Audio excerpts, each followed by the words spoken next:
Okay, YouTubers, part 2, making a copycat recipe of McDonald's Shamrock Shake. I may have liquefied it a bit too much, so it's not going to be as thick. But it does look very similar. Give it a taste here and see what it's like.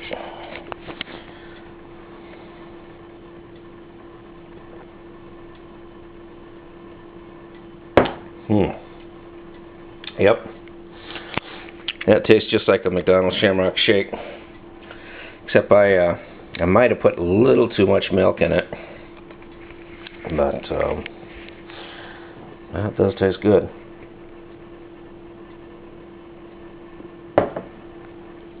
Ah, boy, that's nice.